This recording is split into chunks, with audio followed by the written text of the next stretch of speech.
Supreme court में एक PIL दाखिल की गई है जिसमें कि कुरान में कुछ आयतों को हटाने की मांग की गई है जिनसे कि कट्टरता फैलने के लिए जो उत्तरदायी बताई जा रही हैं, तो इसमें आपका क्या कहना है?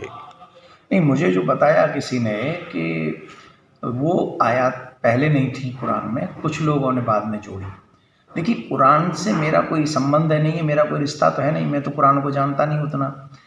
मैं सनातन धर्म को मानने वाला जीव हूँ, परंतु मैं एक बात अवश्य कहना चाहूँगा, जिन महोदय ने भी ये कार्य किया है वो शायद कुरान को जानते हैं और उनको पता है कुरान में क्या था और क्या नहीं है और क्या जोड़ दिया गया है, उनको ज़्यादा अच्छा पता है मेरे से बेटर।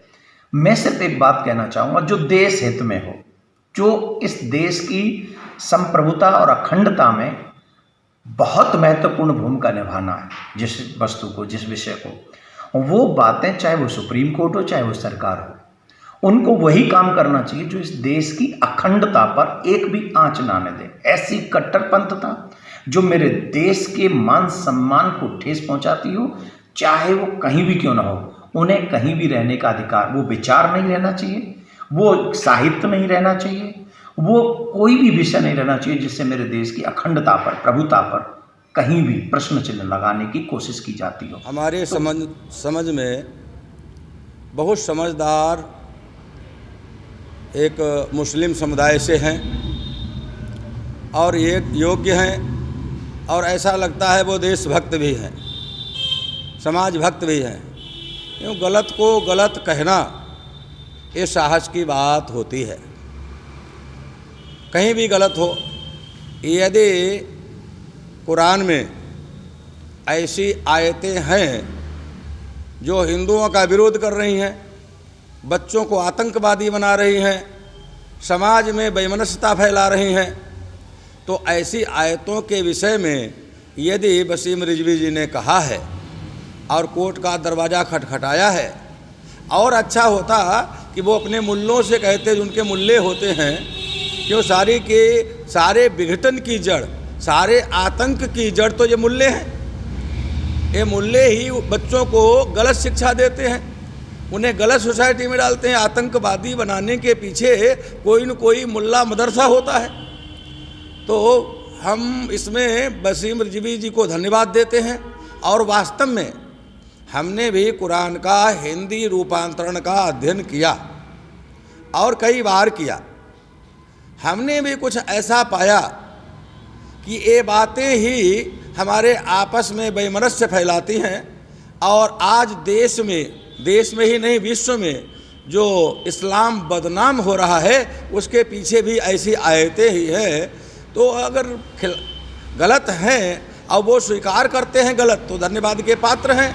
सारे मुस्लिमों को मिलकर, और कोर्ट में क्या, सारे मुस्लिमों को मिलकर उन चीज़ों को हटा देना चाहिए।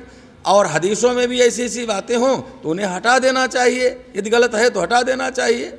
और तो हम लोग तो सनातन वैदिक धर्मी हैं, हम उनके विषय में कह क्या सकते, हम उनके विषय में ज़्यादा कुछ नहीं कह सकते, नहीं बोल सकते। हमको दिखता है जो उनके यहाँ गलत है, बिल्कुल गलत है, गलत हो रहा है, उसके विषय में भी हम कहेंगे तो हमारे भारत के राजनेता हमारे विरोध में खड़े हो जाएंगे और सब खड़े हो जाएंगे कि वो सारी की सारी जड़ तो हमारे भारतीय राजनेता हैं।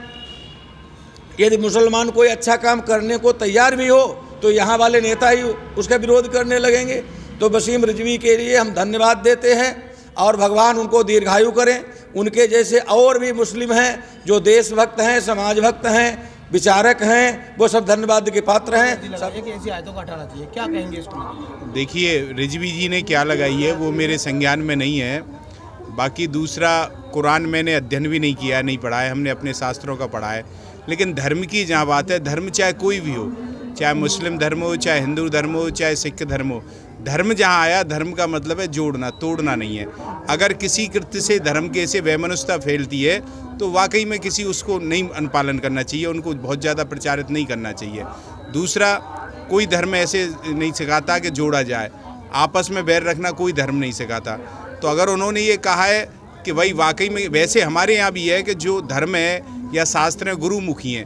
स्वयं अगर हम धर्मशास्त्रों को पढ़ते हो तो उनका अर्थ का अनर्थ हो जाता है। हो सकता है उनके यहाँ भी ऐसे ही हों, स्वयं ना पढ़ के गुरु स्वयं पढ़ने लग जाएं, गुरु मुख से नहीं पढ़ें, या किसी के सानिध्य में नहीं पढ़ें तो अर्थ का अनर्थ होता है। और जिन चीज़ों से ज़्यादा अनर्थ हो रहा हो, वैमनस्यता फैल रही हो, धर्म में अधर्म प्रविष्ट हो रहा हो, ऐसी चीज़ों को हटा दिया भी जाए तो कोई बुराई नहीं है मेरी समझ से।